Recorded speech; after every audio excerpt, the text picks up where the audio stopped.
안녕하십니까. 전학특 교수입니다. 이번 시간 여러분들과 2019년 4회 기출문제 풀이를 하도록 하겠습니다. 자, 먼저 여러분들 가지고 계시는 교재 제1과목 폐기물 개론 1번을 보도록 하겠습니다. 함수율이 80%인 슬러지 500g을 완전 건조시켰을 때 건조된 슬러지의 중량은 함수율이 80%라고 되어 있어요. 그럼 함수율이 80%라고 했으니까 80%는 P1이 되겠죠? 자, 그리고 500g은 W1이 돼요. 완전 건조를 시켰다고 그랬으니까 P2가 얼마가 되느냐 하면 0%가 되는 거죠. 자, 그때의 슬러지 중량 W2를 계산하는 거죠. 그러면 슬러지 공식은 W1 곱하기 100-P1은 W2 곱하기 100-P2예요. 따라서 W1이라는 값은 500g입니다. 그리고 P1이라는 값은 80%, 그리고 P2라는 것은 완전히 건조되어서 우리가 수분이 값이 안 주어져 있기 때문에 0%. 따라서 W2에 대한 식으로 정리를 해서 계산하면 100g이라는 값이 나오겠죠. 그래서 이 문제에서는 완전히 건조됐기 때문에 P2가 0%라는 것을 알고 문제를 풀어야 되는 게 이 문제의 가장 큰 포인트가 됩니다. 자, 그리고 문제 2번. 우리나라에서 가장 많이 발생되는 사업장 폐기물은 지정 폐기물이라고 되어 있어요. 그럼 사업장 폐기물 중에서 지정 폐기물은 폐유와 폐유기용제가 해당합니다. 답번이 정답이죠. 반면에 팁에 있는 것처럼 우리나라에서 가장 많이 배출되는 사업장 폐기물은 이렇게 나오면 건설 폐기물이 가장 많이 배출되고 있어요. 자, 그리고 3번 문제를 보시게 되면 쓰레기 입도를 분석하였더니 입도 누적 곡선상의 10%, 30%, 60%, 90%의 입경이 각각 2, 6, 15, 25mm라면 곡률 계수는, 자, 여러분들이 여기서 세 가지를 다 계산해야 되거든요. 입경, 유효 입경, 그리고 균등 계수, 곡률 계수, 이 세 가지를 계산하는데, 자, 먼저 유효 입경이라는 것은 D10%에 해당하는 값이 유효 입경이에요. 그러면 10%에 해당하는 입경이 2mm죠. 따라서 2mm가 정답이 되는 거고, 그리고 균등 계수는 D60에서 D10을 나눠줘요. 그럼 문제 조건에서 D60이라는 값이 얼마가 되느냐 하면 15mm, 그리고 D10이라는 값이 얼마냐 하면 2mm. 그래서 15mm에서 2mm를 나눠주면 7.5가 균등 계수예요. 반면에 곡률 계수는 D30의 제곱 나누기 D10 곱하기 D60이에요. 그러면 D30이라는 것은 지금 6mm, 그죠? 6mm의 제곱 나누기 D10, 2mm, D60, 15mm 따라서 계산하면 1.2가 되는 거죠.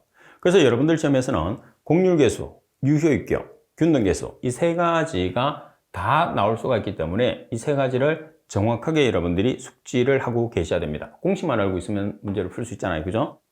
그리고 네 번째, 가연분 함량을 구하는 식으로 옳은 것은 가연분이라는 것은 탈 수 있는 성분을 가연분이라고 그래요. 따라서 가연분의 함량은 100%에서 타지 않는 성분, 불연분의 함량을 빼주면 돼요. 자, 또는 100%에서 수분이나 회분의 함량을 빼줘도 가연분이 되는 거죠. 따라서 지금 나와 있는 값은 답번이 정답이 됩니다. 그리고 문제 5번에 보시게 되면 도시 인구가 5만 명이고 분뇨의 1일당 발생량이 1.1리터이다. 수거된 분뇨의 BOD 농도를 측정하였더니 6만 mg/L였고 분뇨의 수거율이 30%라고 할 때 수거된 분뇨의 1일 발생량 BOD량을 계산하시오. 분뇨의 비중은 1.0이라고 되어 있어요. 그러면 지금 발생된 분뇨량이 하루에 한 사람당 발생되는 게 1.1이에요. 그래서 1.1L per day인, 인데이니까, 그죠? 자, 이 중에서 인구가 몇 명이냐 하면 5만 명입니다. 그럼 인이 없어지는 거죠. 자, 그리고 농도가 지금 얼마냐 하면 BOD 농도가 6만 mg/L예요. 그러면 여기서 여러분들이 단위를 킬로그램으로 환산을 해주기 위해서 지금 여기서는 리터는 없어지니까 그대로 놔두면 되고 미리그램을 킬로그램으로 고쳐요. 그러면 미리그램과 킬로그램의 차이는 10의 6승인데 미리그램이 작은 단위잖아요. 그래서 10의 마이너스 6승을 곱하게 되면 미리그램을 킬로그램으로 바꿀 수가 있는 거죠. 자, 이 중에서 분뇨의 수거율은 몇 %냐 하면 우리가 전체 분뇨를 100% 수거하는 게 아니고 30%만 수거할 수 있어요. 그래서 0.3을 마지막으로 곱해서 최종적으로 발생되는 BOD량은 990kg/day라고 계산할 수가 있습니다. 따라서 이 문제에서는 여러분들이 조심할 게 하루에 한 사람이 배출되는 우리가 분뇨의 발생량이 1.1리터로 나타냈기 때문에 지금 6만 mg/L에서 mg만 kg으로 전환시켜서 단위 환산을 해주시면 된다는 거. 자, 그리고 문제 6번에 보시게 되면 수거 효율을 결정하기 위해서 흔히 사용되는 동적 시간 조사를 통한 자료와 가장 거리가 먼 것을 찾으시오 그랬어요. 자, 가번 수거 차량당 수거 인부수, 나번 수거 인부의 시간당 수거 가옥수, 답은 수거 인부의 시간당 수거 톤수, 라번 수거 톤당 인력 소요 시간. 자, 지금 여기에서는 가장 중요한 게 뭐냐면 시간이죠, 시간. 그죠? 그래서 가나다라에 있는 내용에서 시간과 관계없는 것을 찾으시면 돼요. 지금 여기 보면 동적 시간을 조사한다고 그랬단 말이에요. 그래서 시간과 관계없는 거는 뭐예요? 가번. 그래서 정답은 가번이 되는 거죠. 자, 그리고 문제 7번에 보시게 되면 연질 플라스틱과 종이류가 혼합된 폐기물을 파쇄하는 데 효과적이고 파쇄 속도가 느리고 이물질의 혼입에 대해서 취약하지만 파쇄물의 크기를 고르게 절단할 수 있는 파쇄기너. 자, 일단 여기서 보시면 파쇄 속도가 느리다는 게 있어요. 자, 그리고 파쇄물의 크기를 고르게 절단할 수 있다는 게 가장 큰 포인트죠. 어떤 파쇄기죠? 칼날을 이용하는 전단 파쇄기에 대한 설명이 되는 거죠. 가번이 정답입니다. 자, 그리고 8번 문제를 보시게 되면 쓰레기 3성분을 조사하기 위한 실험 결과가 다음과 같을 때 3성분의 함량은 얼마인가? 원시류의 무게는 5.40kg, 건조 후의 무게는 3.67kg, 강렬 후의 무게가 1.07kg이에요. 그럼 여기에서 가연분의 함량이라는 것은 제거된 게 가연분의 함량이 되는 거죠. 그래서 지금 건조 후의 무게에서 강렬 후의 무게만큼 그 차가 뭐냐면 가연 성분이에요. 다시 말해서 제거된 성분이, 가연 성분이라는 것은 분해가 되는 성분이거든요. 그래서 분해되는 양은 제거된 양이니까, 없어진 양이니까 3.67kg에서 1.07kg을 빼줘요. 이 값이 가연분이에요. 자, 이 값을 퍼센트로 나타내기 위해서는 원래 시료 전체 무게로 다시 한번 나눠주는 거죠. 5.40kg으로. 따라서 곱하기 100을 하게 되면 퍼센트라는 값을 우리가 계산할 수 있어요. 그래서 가연분의 함량의 여기서 포인트는 제거되는 값이에요. 제거되는 값. 그래서 제거된 값은 건조 후의 무게에서 강렬 후의 무게만큼 그 차가 제거된 가연분의 무게가 되는 거예요. 자, 그리고 문제 9번에 보시게 되면 분석을 위해서 축소, 분쇄, 균질 등의 목적으로 하는 시료의 축소 방법 중에서 원추 3분법이 가장 많이 사용되는 이유로서 적합한 것은. 자, 지금 문제 조건에서는 우리가 시료를 분할하는 방법이 세 가지가 있잖아요. 구획법이라는 게 있고 교사법이라는 게 있고 원추 4분법이 있는데, 여기서 원추 4분법을 가장 많이 이용하는 것은 뭐냐면 축소를 시켰을 때 일정한 비율로 축소가 돼요. 원추 4분법이. 그래서 우리가 가장 많이 사용하는 이유는 나번, 축소 비율이 일정하기 때문이다. 나번이 정답입니다. 자, 그리고 10번 문제를 보시게 되면 파이프라인을 이용한 쓰레기 수송 방법에 대한 설명으로 가장 거리가 먼 것은, 가번은 쓰레기 발생 빈도가 낮은 곳에서 현실성이 있다. 파이프라인 방식 같은 경우에서는 인구 밀도가 높은 대도시 중에서도 아파트 밀집 지역에서 우리가 주로 사용을 해야 됩니다. 인구가 많은 곳에서 사용해야 돼요. 자, 그리고 나번, 잘못 투입된 물건을 회수하기가 곤란하다. 배관을 이용하기 때문에 한번 투입된 것은 거의 회수가 어렵습니다. 그리고 조대 쓰레기는 파쇄 압축 등의 전처리가 필요하다. 조대 쓰레기라는 것은 큰 쓰레기예요. 큰 쓰레기가 들어가서 관을 폐쇄할 수가 있기 때문에 파쇄나 압축 등의 전처리를 반드시 해야 됩니다. 다음은 2.5km 이상의 장거리에는 이용이 곤란하다. 그래서 파이프라인 방식의 단점 중에 하나는 뭐냐면 단거리 수송용으로 쓰인다는 거죠. 따라서 가번이 정답. 그리고 11번 문제를 보겠습니다. 물질 회수를 위한 선별 방법 중에 손선별에 관한 설명으로 옳지 않은 것은, 자, 손선별이 나오면 기계적 선별과 비교를 하겠죠. 가번 컨베이어 벨트를 이용해서 손으로 종이류, 플라스틱류, 금속류, 유리류 등을 분류한다. 그래서 컨베이어 벨트가 지나가면 한쪽에서 분류할 수도 있고 양쪽에 서서 분류를 할 수도 있죠. 나머지 작업 효율은 0.5톤 per man hour. 1시간에 한 사람이 0.5톤 정도. 그래서 작업 효율은 떨어지는 편입니다. 답은 컨베이어 벨트의 속도는 일반적으로 약 9m per minute 이하이다. 랍은 정확도가 떨어지고 손으로 선별하기 때문에 정확도가 상당히 높아요. 그리고 폭발로 인한 위험에 노출되는데 폭발에 의한 위험을 낮출 수가 있겠죠. 그래서 정확도가 떨어지는 반면에 폭발 위험 물질을 우리가 쉽게 찾아낼 수가 있어요. 그래서 설명이 잘못된 것은 라번이 정답입니다. 자, 그리고 12번 문제를 보시게 되면 트렌멜 스크린의 선별 효율에 영향을 주는 인자가 아닌 것은 체의 눈의 크기 들어갑니다. 그리고 경사도, 회전 속도. 근데 트렌멜의 무게하고는 관계없죠. 트렌멜, 체 스크린의 길이는 포함이 됩니다. 따라서 4번이 정답. 자, 그리고 13번 문제를 보겠습니다. 13번 문제를 보시게 되면 인구가 3,800명인 도시에서 하루 동안 발생되는 쓰레기를 수거하기 위해서 용량이 8m의 삼성인 청소 차량이 5대, 1일 2회 수거, 1일 근무 시간은 8시간의 환경미화원이 5명이 동원된다. 이 쓰레기의 적재 밀도가 0.3톤/m의 삼성일 때 MHT를 계산하시오 되어 있어요.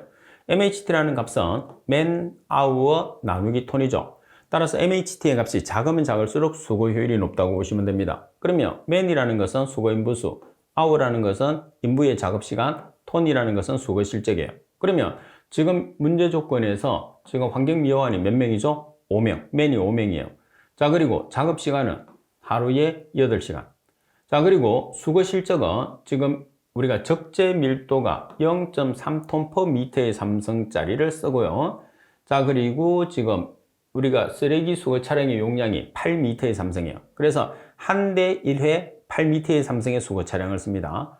자, 그런데 하루에 1일 2회를 수거를 해요. 그리고 총 차량은 5대. 자, 그러면 단위를 여러분들이 환산을 하기 위해서 지금 미터의 삼성을 뭘로 고쳐줘야 되겠죠? 미터의 삼성을 톤으로 고쳐야 되겠죠. 왜? man hour 나누기 톤이니까. 그래서 미터의 삼성을 톤으로 바꿔주기 위해서 밀도를 곱해요. 그럼 미터의 삼성 없어지고 톤이 나왔죠. 분모의 톤이 나왔습니다. 그러면 man hour 톤이라는 단위가 나오죠. 따라서 1.67이라는 MHT의 값을 계산할 수가 있어요. 그래서 이 문제에서는 MHT의 단위가 되는 man hour 나누기 톤의 단위에 집중을 해서 문제를 풀어주는 게 포인트입니다. 그리고 14번 문제를 보시게 되면 채취한 쓰레기 시료에 대한 성상 분석 절차는 지금 14번처럼 순서가 나올 수도 있고 가장 먼저 측정하는 단계는 이런 식으로 문제가 나올 수도 있어요. 가장 먼저 측정하는 것은 밀도를 가장 먼저 측정합니다. 자, 그리고 물리적 조성, 그리고 뭘 해야 되죠? 건조를 해야 되고 분류를 해야 되니까 가번이 정답이 됩니다. 자, 그리고 15번 문제를 보겠습니다. 우리나라 쓰레기의 배출 특성에 대한 설명으로 가장 거리가 먼 것은 가번의 계절적인 변동이 심하다. 그래서 여름에는 과일이 많이 나오고 겨울에는 우리가 배추 같은 김장을 해야 되니까 계절의 변동이 심합니다. 그리고 쓰레기의 발열량이 높다. 쓰레기에서 발열량이 낮은 게 또 문제점이죠. 다음은 음식물 쓰레기 조성이 높다. 라번의 수분과 회분 함량이 많다. 그래서 발열량이 낮기 때문에 우리가 연료를 이용하기가 상당히 어렵습니다. 따라서 나번이 정답. 그리고 16번 문제를 보겠습니다. 폐기물 발생량 및 성상 예측 시 고려해야 될 인자가 아닌 것은 가번 소득 수준이 높으면 높을수록 폐기물이 많이 발생하죠. 그리고 자원 회수량, 그리고 우리가 자원 회수량, 재활용을 많이 하면 많이 할수록 폐기물이 적게 발생하죠. 그리고 사용 연료에 따라서 폐기물이 발생할 수 있죠. 특히 이제 연탄재 같은 경우. 그리고 지역의 습도, 계절 같은 경우에는 관계가 있는데 습도하고는 관계가 없어요. 라번이 정답. 그리고 17번 문제를 보겠습니다. 17번 문제를 보시면 지정 폐기물과 관련된 설명으로 알맞은 것을 찾으시오 그랬어요. 가번 모든 폐유기용제는 지정 폐기물이다. 나번 폐촉매 중에 코발트가 다량 포함되면 지정 폐기물이다. 폐촉매는 전부 다 지정 폐기물입니다. 그리고 답은 기름 성분은 엔진오일, 폐식용유 등을 5% 이상 함유하면 지정 폐기물이다. 자, 여기서는 우리가 답은 폐유라고 해야 되는데 기름 성분을 5% 이상 함유한 것을 포함하고 폐식용유 등은 제외합니다. 그래서 폐식용유는 실제로 지정 폐기물이 아니에요. 라번에 유가 크롬을 다량 함유하고 고용 고형물의 함량이 5% 미만인 도금 공장에서 발생하는 공정원인은 지정 폐기물이다. 육과 크롬을 다량 함유하는 고형 폐기물이 5% 미만이 아니고 5% 이상인 도금 공장에서 발생되는 공정원이들은 지정 폐기물이에요. 따라서 알맞게 설명된 것은 가번입니다. 자, 그리고 18번 문제를 보시게 되면 자력 선별에서 사용되는 자력의 단위는 우리가 자력의 단위는 테슬라라고 그러죠. 따라서 테슬라는 T가 되니까 답이 정답이고, 그리고 19번 문제를 보시게 되면 쓰레기 수거능을 판별할 수 있는 MHT라는 용어에 대한 가장 적절한 표현은, 자, MHT는 man hour 나누기 톤이에요. 그죠? 그래서 톤이니까 1톤의 쓰레기를 수거하는데 수거 인부 1인이 소요되는 hour라는 게 총 시간이죠. 따라서 라번이 정답이 됩니다. 자, 그리고 20번 문제를 보시면 폐기물 처리 방법 중에서 에너지 혹은 자원 회수 방법으로 가장 비경제적인 것은 가번 퇴비화, 나번의 열분해, 다번의 현미성소화, 라번의 호기성소화. 라번의 호기성소화라는 것은 산소를 이용을 해요. 산소를 이용을 하게 되면 에너지가 발생하기가 거의 어렵죠. 그래서 여기서는 가장 비경제적인 방법은 호기성소화가 해당하죠. 반면에 퇴비화나 열분해, 현미성소화 같은 경우에서는 에너지가 얻어지죠. 열분해 같은 경우에서는 우리가 연료를 생산하는 과정이고, 현기성소화 같은 경우에서는 메탄가스가 발생을 하잖아요. 그죠? 따라서 라번이 틀렸어요.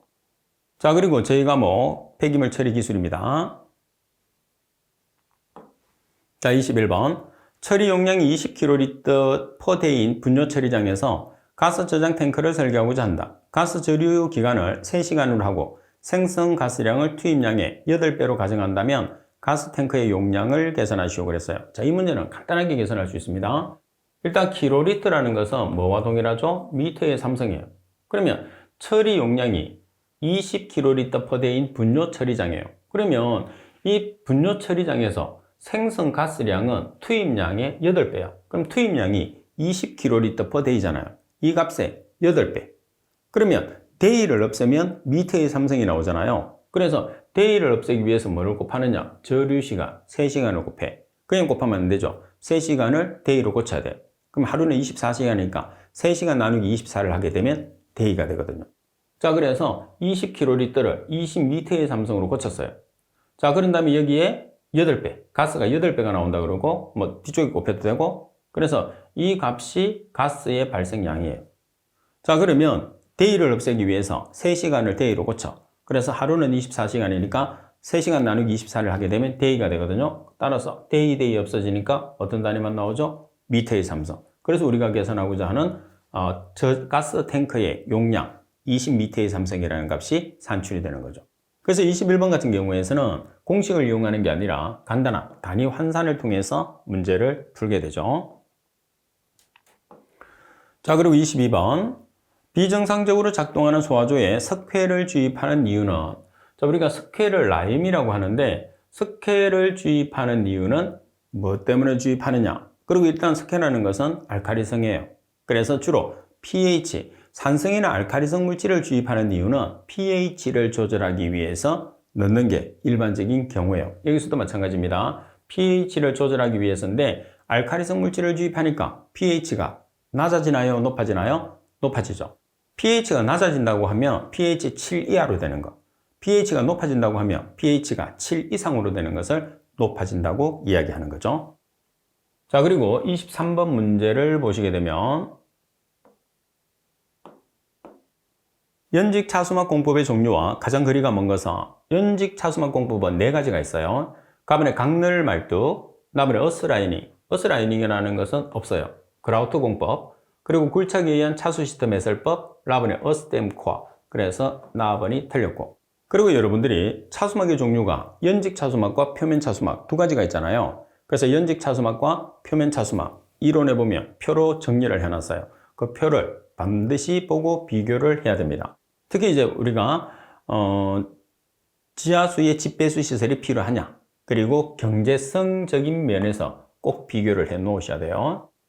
자, 그리고 24번에 보시면 다음 중에서 열회수 시설이 아닌 것은 열회수 시설은 네 가지가 있어요. 그죠? 자, 첫 번째 절탄기, 그리고 과열기, 그리고 공기 예열기. 그래서 절탄기를 우리가 이코노마이즈라고 그러죠. 따라서 답안에 SCR이 아니고 뭐가 들어가야 되죠? 제열기가 들어가야 됩니다. 여기서 이코노마이즈는 절탄기를 이코노마이즈라고 이야기를 합니다. 그리고 여러분들 내용에 보시게 되면 내용을 지금 설명을 해놨어요. 그래서 그 설명되어 있는 내용을 여러분들이 한 번 더 꼭 숙지를 할 수 있도록 하십시오. 내용상에서 상당히 잘 나와요. 특히 여러분들 각각을 설명을 해놓고 여러분들 시험에서 어떤 장치에 대한 설명이냐 이렇게 나올 수 있으니까 꼭 정리를 할 수 있도록 하십시오. 자, 그리고 25번 오염된 토양의 처리를 위해서 고형화 처리 시 토양 1m의 삼성당 고형화제의 첨가량은, 자, 이 내용 우리가 암기를 해야 됩니다. 1m의 삼성당 고형화제의 첨가량은 150kg이에요. 따라서 나번이 정답.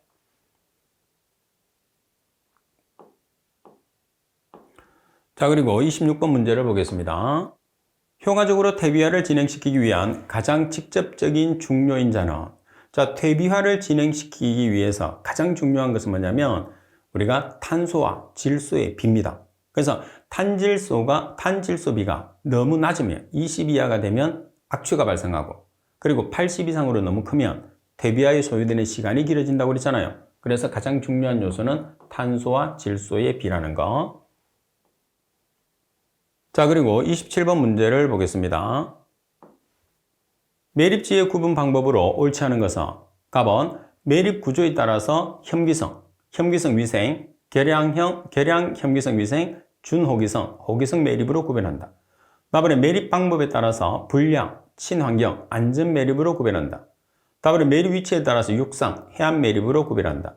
다음에 위생 매립은 도량식, 경사식, 지역식 매립으로 구별한다.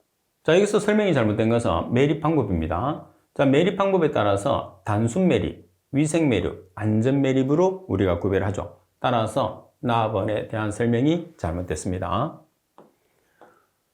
자, 그리고 28번 문제를 보시게 되면 유해 폐기물을 고화 처리하는 방법 중 피막 형성법에 관한 설명으로 옳지 않은 것은, 고화 처리라는 것은 고체화를 시키는 거죠. 그리고 피막 형성법이라는 것은 우리가 폐기물 주위를, 피막을 말 그대로 형성을 시키는 거죠.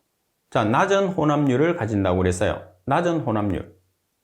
그러니까 낮은 혼합률을 가진다는 것은 우리가 첨가제의 질량에서 폐기물의 질량을 나눠준 값이 작다는 거죠. 그러면 장점이 되는 거죠. 답은 에너지 소요가 높은 게 단점입니다. 자, 그리고 피막은 가연성 물질이에요. 그래서 화재 위험성이 있습니다. 그리고 피막을 형성했기 때문에 우리가 독성 물질이나 오염 물질의 침출성이 떨어지겠죠. 따라서 설명이 틀린 것은 나번이 정답. 자, 그리고 29번 문제를 보겠습니다. 자, 29번에 메탄올 8kg을 완전 연소시키는 데 필요한 이론 공기량은, 자, 우리가 이론 공기량 중에서 8.89C 그리고 26.67H-8분의 플러스 3.33S라는 공식이 있잖아요. 그 공식은 탄소와 수소와 산소와 S가 주어지는 경우, 원소 분석법인 경우에 사용하는 거고, 지금 메탄올처럼 분자식으로 주어지는 경우에서는 완전연소 반응식을 세워서 산소량을 계산해서 이론 공기량으로 전환해야 됩니다. 자, 먼저 메탄올을 연소를 한번 시켜볼게요. 자, CH3OH는 H가 4개고 O가 1개, 그죠? 그럼 산소와 결합하면 CO2와 H2O가 발생하는 것은 동일합니다. 그러면 탄소 뒤에 있는 숫자가 CO2 앞에 옵니다. H 뒤에 있는 숫자가 H2 앞에 와요. H가 2개니까 2분의 4는 2. 그리고 산소 계산합니다. 2개짜리가 1개 있어요. 1개짜리가 2개, 합이 4개. 자, 그런데 여기 다 오는 게 아니고 연료에 1개를 줘야 돼. 그러면 O2 앞에 몇 개가 오죠? 3개. 2분의 3은 1.5. 그래서 먼저 완성을 시켜요. 그런 다음에 산소의 값을 계산을 해요. 근데 공기량을 최적으로 계산하니까 산소도 최적으로 계산해야 되겠죠. 따라서 최적으로 계산하면 개수 곱하기 22.4, 질량으로 계산하면 개수 곱하기 분자량이에요. 따라서 메탄올은 액체이기 때문에 액체는 무조건 킬로그램 단위를 써야 됩니다. 자, 메탄올의 분자량을 보시면 탄소 1개가 12짜리, H 일자리가 3개, O 16, 그리고 H 1, 그래서 32kg이에요. 따라서 32kg일 때 최저 1.5 곱하기 22.4S의 삼성은 메탄올 얼마? 8kg에 해당하는가? 따라서 산소량을 계산을 하면 공기량으로 전환을 해야 돼요. 그러면 산소량을 알고 있을 때 공기량은 산소량 곱하기 공기 중에 차지하는 산소의 최적비로 나눠주시면 돼요. 그러면 공기 중에 차지하는 산소의 최적비는 21%, 질량비는 23.2%. 그래서 산소량에다가 0.21분의 1을 해서 곱해주는 거죠. 여기서 0.21이라는 게 공기 중에 차지하는 산소의 최적비 21%입니다. 따라서 계산하면 40S의 삼성이라는 이론 공기량이 나오죠.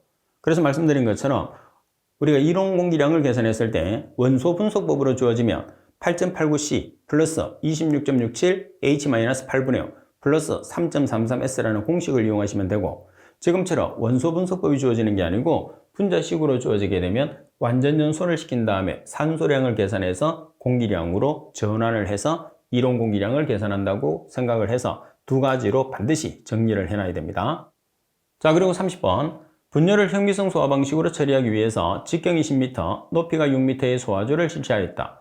분뇨 주입량을 1일 24m의 삼성으로 했을 때 소화조의 체류 시간을 계산을 하시오. 이렇게 문제가 나왔어요. 자, 그러면 소화조의 체류 시간을 여러분들이 계산을 했을 때는 최적 나누기, 실제로 보면 지금 여기 나와 있죠? 체류 시간은 최적 나누기 주입량이에요. 근데 최적이라는 것은 면적 곱하기 높이거든요. 그러면 여러분들 직경이 나와 있을 때 면적은 어떻게 계산하죠? 4분의 파이 d의 제곱. 자, 여기 높이를 곱해요. 그럼 지금 직경이 10m니까 4분의 파이 곱하기 10m의 제곱, 그리고 높이가 6m예요. 그럼 이 값이 미터의 삼성이 되는 거죠. 나누기 분뇨 주입량 24m의 삼성 per day. 따라서 미터의 삼성 없어지고 day라는 값이 나오는 거죠. 19.64 day예요. 그래서 소화조의 체류 시간을 계산했을 때는 단위를 맞추기 위해서 최적 나누기 분뇨의 주입량으로 우리가 나타내는데, 최적이었기 때문에 최적이라는 것은 면적 곱하기 높이로 계산하고, 그리고 면적이라는 것은 직경이 주어졌을 때 4분의 파이 d의 제곱으로 계산한다는 것을 꼭 숙지를 하고 계셔야 됩니다. 자, 그리고 31번 문제를 보시게 되면 설러지에 고액분리 약품이 아닌 것은, 고액분리라는 것은 고체와 액체를 분리할 때 사용되는 약품이라는 뜻입니다. 가번에 알루미늄염, 나번에 염소, 다번에 철염, 라번에 석회카바이트. 일반적으로 우리가 고액분리 약품이라는 것은 고체와 액체를 분리하는 것은 응집제를 뜻하는 거거든요. 그래서 문제 조건에서는 응집제가 아닌 걸 찾으시면 돼요. 가번에 있는 알루미늄염이나 다번에 철염, 라번에 석회카바이트는 우리가 응집제로 사용을 해요. 그런데 나번에 염소 같은 경우에서는 살균제로 사용을 하잖아요. 그래서 고액분리와 살균제는 관계가 없기 때문에 정답은 나번이 되는 겁니다. 그리고 32번. 분뇨의 악취 발생 물질에 들어가지 않는 것을 찾으시오 그랬어요. 자, 여기서 여러분들이 우리가 이제 현미성 분해를 했을 때 발생되는 대표적인 물질이 메탄과 CO2거든요. 근데 CH4라는 메탄과 CO2라는 이산화탄소 같은 경우에서는 냄새가 없는 물질이에요. 무치상 물질이거든요. 그래서 악취와 관계없는 것은 메탄과 CO2가 되니까 나번이 정답이 되는 겁니다. 자, 그리고 33번 문제를 보시게 되면 소각로에서 NOx의 배출 농도가 270ppm, 산소 배출 농도가 12%, 표준 산소가 6%로 환산한 NOx의 농도를 계산하시오 그랬어요. 자, 이 문제는 우리가 농도 보정식이에요. 그래서 보정식에 농도와 유량 두 가지가 있는데 꼭 숙지를 해야 됩니다. 자, 지금 우리가 주어지는 농도 곱하기 21-OS, OS라는 것은 표준 산소 농도, 나누기 21-OA, OA라는 것은 실적 산소 농도예요. 따라서 OS라는 값이 지금 6%. 자, 그리고 OA라는 게 12%. 자, 그리고 농도가 270ppm. 따라서 환산 농도를 계산하시면 되겠죠. 자, 따라서 계산을 하시게 되면 450ppm이 나와요. 반면에 여러분들 유량을 계산을 한단 말이에요. 그러면 유량을 계산한다 그러면 주어지는 유량 나누기 21-OS 나누기 21-5A. 그래서 공통으로 들어가는 것은 얘는 공통이에요. 21-5S 나누기 21-5A는 공통. 그죠? 그래서 농도는 이 값을 농도는 곱하고 유량은 나눠준다는 게 두 개의 가장 공통적인 특징이죠. 자, 지금 아래쪽으로 가서 지금 여기 보시면 농도는 어떻게 했어요? 농도는 곱했어요. 요식은 똑같죠? 농도는 곱하고 유량은 나눠준다는 거 잘 구별해야 됩니다. 공식 찾기로도 나와요. 자, 그리고 34번 문제를 보시게 되면 함수율이 99%의 잉여 슬러지 30m의 삼성을 농축해서 함수율 95%를 했을 때 슬러지 부피는, 여기서 잉여 슬러지라는 것은 우리가 폐슬러지, 남는 슬러지라고 하는데 실제로는 2차 침전지에서 발생한 슬러지를 잉여 슬러지라고 이야기합니다. 함수율이 99%예요. 그럼 P1이 되겠죠? 그리고 잉여 슬러지가 30m의 삼성에 V1이 되겠죠? 최적이니까. 그리고 농축 후에 함수율이 95%예요. 그럼 P2가 되고 이때 슬러지를 V2를 계산하라는 소리입니다. 그러면 우리가 슬러지 공식을 보시게 되면 슬러지 공식에서는 W1 곱하기 100-P1은 W2 곱하기 100-P2를 가장 기본식으로 우리가 알고 있단 말이에요. 그죠? 그럼 부피가 나와 있으면 W1 대신에 V1, W2 대신에 V2. 자, 그리고 고형물이 나와 있으면 100-P1 대신에 TS1, 그리고 100-P2 대신에 TS2로 바꿔 넣어서 사용하시면 돼요. 그치? 자, 그러면 V1이라는 값이 지금 얼마죠? 30m의 삼성. P1이라는 값이 99%. 그리고 P2가 95%. 따라서 V2에 대한 식으로 정리하면 6m의 삼성이 나오죠. 그래서 여러분 슬러지 공식은 함수율이 주어졌을 때 슬러지 공식은 매회 출제된다고 생각하고 반드시 여러분들이 숙지를 해 두셔야 됩니다. 자, 그리고 35번 문제를 보시면 폐산의 처리 방법 중에서 배소법에 관한 설명은, 자, 우리가 폐산을 처리하는 여러 가지 방법이 있는데 여기서 배소법이 어떤 방법에 대한 설명이냐는 거죠. 폐염산을 고온 내로 공급해서 수분의 정발, 염화철의 분해를 이용해서 생성되는 염화수소를 염산으로 회수하는 방법을 우리가 배소법이라고 그래요. 따라서 가번이 바로 정답이 됩니다. 자, 그리고 36번 문제를 보겠습니다. 매립지에서 최소한의 환기 설비 또는 가스 대책 설비를 기획하여야 하는 경우와 가장 거리가 먼 것은 갑은 발생 가스의 축적으로 덮개 설비에 손상이 갈 우려가 있는 경우. 자, 여기서 덮개 설비에 손상이 간다는 것은 부식이 된다는 뜻이죠. 다음에 식물 식생의 과다로 지중 가스 축적이 가중되는 경우. 자, 여기서 식물 식생이 과다한 경우에서 식물에 의한 유기물의 소모로 지중해 있는 가스 자체가 어때요? 축적성이 떨어지는 거죠. 그래서 크게 문제가 되지 않습니다. 다음에 유독가스가 방출될 우려가 있는 경우, 라번의 매립지 위치가 주변 개발 지역과 인접한 경우. 따라서 말씀드린 것처럼 라번 같은 경우에서는 식물 식생의 과다로 인해서 지중가스의 축적이 적어지는 거죠. 오히려 더 좋은 현상이 됩니다.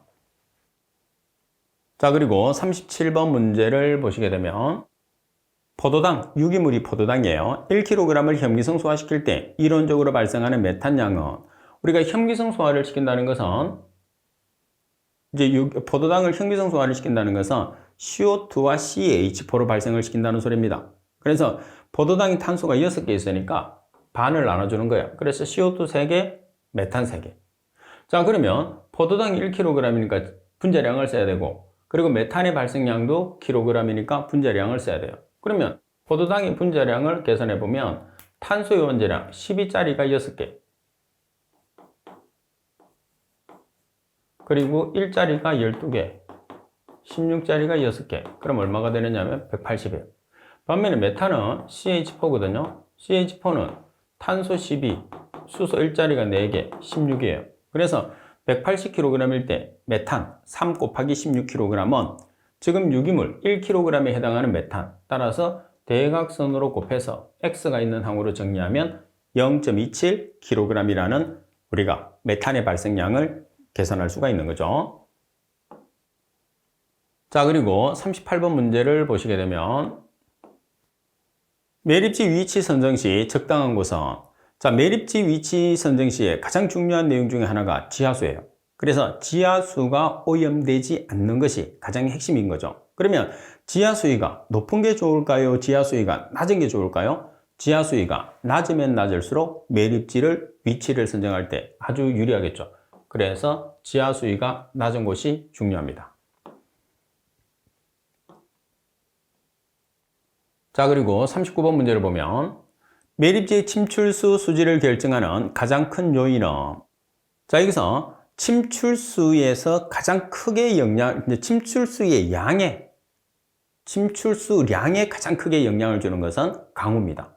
그렇지만은 침출수의 수질, 다시 말해서 침출수의 질에 가장 크게 영향을 주는 것은 폐기물의 뭐가 되는 거죠? 조성이 되는 거죠.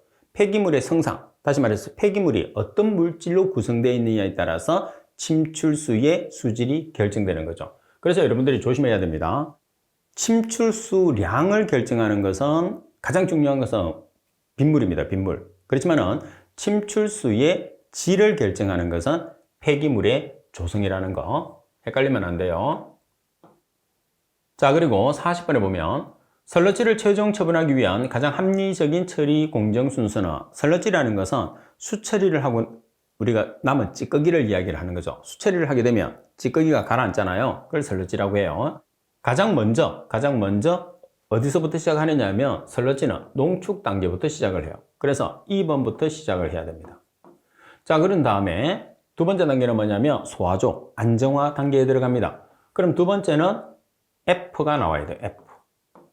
자, 그리고 세 번째는 계량, 약품을 주입을 합니다. 왜? 탈수성을 높이기 위해서. 그래서 C번이 나와야 돼요. 자, 그런 다음에 탈수를 하겠죠. 탈수, D번, 그리고 건조를 시켜서 최종 처분. 다번이 정답이 되네요. 그죠? 그래서 항상 여러분들이 생각했을 때 설러지를 처분하는 것은 농축조에서 시작을 한다는 게 가장 큰 포인트입니다. 자, 이번 시간 수업은 이것으로 마치도록 하겠습니다. 수고하셨습니다.